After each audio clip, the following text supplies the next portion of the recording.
Hello, I'm Free Tillman, the only guy on the internet that doesn't know everything, and welcome to the anniversary show where I celebrate an album that was released 10, 20, or 30 years ago. And today we're talking about Strictly For My Niggas by Tupac.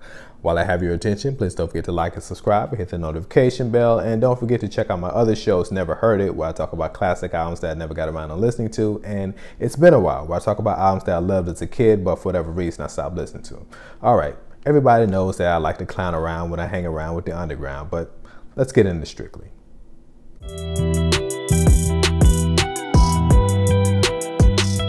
I recently posted a short about this album on the 30th anniversary, asking people if they wanted to see a full review of this album, and I got enough positive feedback to warrant me doing it. So first of all, thank you to everyone that commented.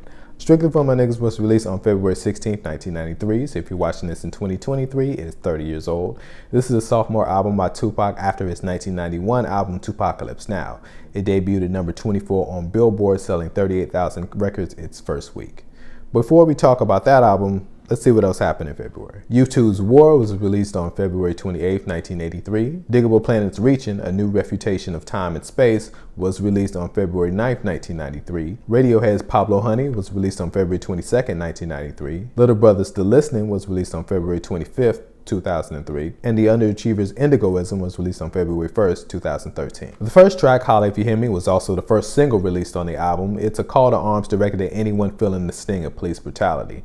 In the song, he calls out former Vice President Dan Quayle with the line, "Quayle ain't do nothing but blow my name up." In 1992, Ronald Ray Howard killed a Texas state trooper during a traffic stop and was said to be listening to Tupac's Soldier Story from Tupacalypse Now as he was being pulled over. Dan Quayle, like a lot of other politicians at the time and now, blamed rap music in general and Tupac specifically for the trooper's death. And Dan Quayle's quote is actually used in the second track from the album, Pac's theme. Pac would go on to mention Dan Quayle in literally half the songs on this album. Holla If You Hear Me was used by Michael Eric Dyson for the title of his book about Tupac. It was also used as the title for a Broadway musical in 2014 directed by Kenny Leon, starring Saul Williams and produced by Afeni Shakur. And the song was also played in the 1994 film Above the Rim, even though it was never in the soundtrack. I wonder why. Next we have Point the Finger, which is an extension of what he was addressing in Holla If You Hear Me, how everyone points the finger at him for every crime in America. This is explicitly stated in the lines, "And every day I read the paper, there's another lie. They show my picture for the crimes of another guy. Now how's that for the life of a big shot, a dead cop, a lawsuit, a little kid shot?" A dead cop refers to the Dan Quayle incident I just mentioned. A lawsuit is referring to the lawsuit that was filed by the state trooper's family suing Tupac. A little kid shot is referring to 6-year-old Quade Walker Till, who was shot and killed by the stray bullet that came from a gun that was registered by Tupac. No charges were brought against Tupac because he was not the one who fired the gun, but the family still sued him for wrongful death. Shakur's record company settled the lawsuit for a figure reported at $300,000 to $500,000. Quade Walker Till is one of the names that Pac mentions in the following interlude, Something to Die For. Last Words featuring Ice-T and Ice Cube is special for a few reasons. One, as far as I know, Ice-T and Ice Cube only have one other song together, and that's Trespass, so this is somehow the second and only song that they've ever done together. Okay, so Ice Cube and Ice-T do have one other song together. It was called Looters. It was originally supposed to be for the Trespass soundtrack, but they changed the name of the movie after the LA uprising from Looters to Trespass. And the song Looters never came out, I don't think, and it didn't come out until recently, so it was unreleased. But they do have one other song that's Looters, but I don't think there's another one. If there's another one, let me know in the comments. Also, Pac's first two albums are heavily influenced by Ice Cube's solo albums. They both feature passionate, revolutionary rapping over chaotic, layered samples a la the Bomb Squad. This song even uses the same JB sample that P.E. used in Rebel Without a Pause. The track itself is produced by DJ Bobcat, who is a West Coast icon, even though he got his big break producing for LL Cool J's earlier albums. And Bobcat produced a lot on Ice Cube's second and third album. Soldier's Revenge is a companion piece to Soldier Story from Tupacalypse Now. Soldier Story is based on the story of George Jackson, a Black Panther member who was serving time in Soledad prison when his brother tried to break him out. George and his brother Jonathan were killed during the escape along with 5 other hostages. 3 of them were correctional officers and 2 were inmates. Tupac raps from the perspective of both brothers. Soldier's Revenge doesn't really continue the story as much as it's just an indictment of crooked police. To anyone that likes Tupac but never really thought of him as an MC, should check out the middle section of this album. Peep Game featuring Deadly Threat has one of the most fun choruses on the album. Struggling featuring Live Squad goes hard. Guess Who's Back was produced by Special Ed, which is something I somehow never took note of. And on Represent 93, Pac goes full b-boy in the second verse where he freestyles a laundry list of MCs from Redman to Richie Rich. The third verse even features his soldier alter ego. Next we have the third single from the album, Keep Your Head Up, featuring David Hollister, then going by Black Angel. The music video opens up with a dedication to Latasha Harlins, a 15-year-old girl who was shot and killed by a convenience store opener who accused her of stealing. He also famously dedicated the song to his godson Elijah and a little girl named Corinne. Elijah is the son of a childhood friend of his that passed away around this time, and Pac took it upon himself to make sure that he was taken care of. Corinne is the daughter of Cheryl James, aka Salt from Salt and Pepper. He met her when she was 2 years old and decided to dedicate the song to her, and that's the whole story. The music video also features a good friend of his, Jada Pinkett, as well as his mother, Afeni Shakur.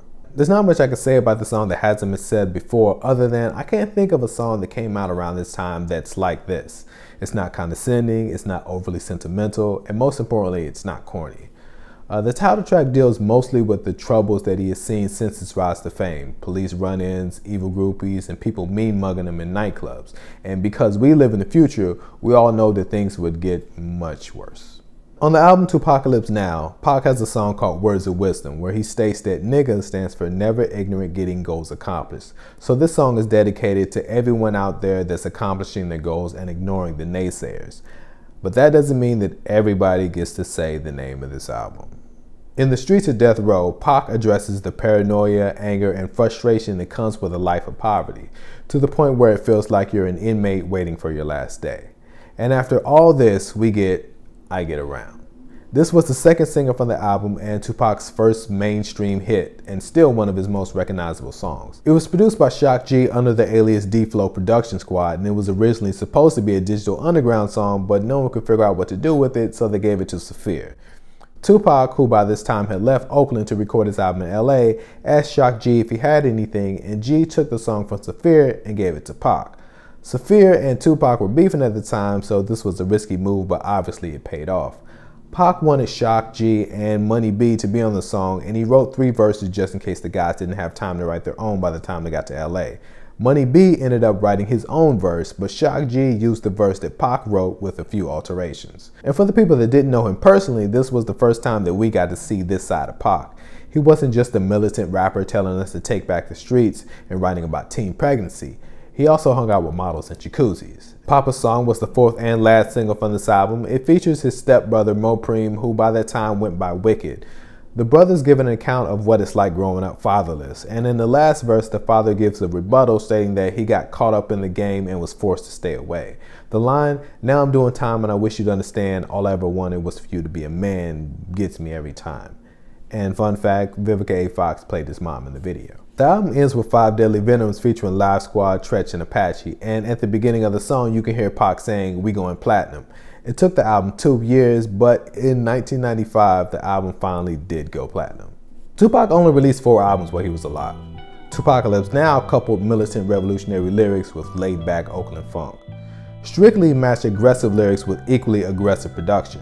Me Against the World gave us a more introspective and mellow Pac, and All Eyes on Me gave us the hedonistic, debaucherous Pac. And none of these albums give us a definitive reflection of who he was, because he was all of them. He dropped I Get Around in the summer, and then dropped Keep Your Head Up in the fall of the same year, and we loved him for it. And he was the Black Panther that knew how to party. He was the thug that wasn't afraid to cry. His professional recording career only lasted 6 years, and while we've seen our share of imitators, we still haven't seen anything like him. So join me in celebrating Strictly 30 years later. This is Free Tillman, the only guy on the internet that doesn't know everything. See you next time.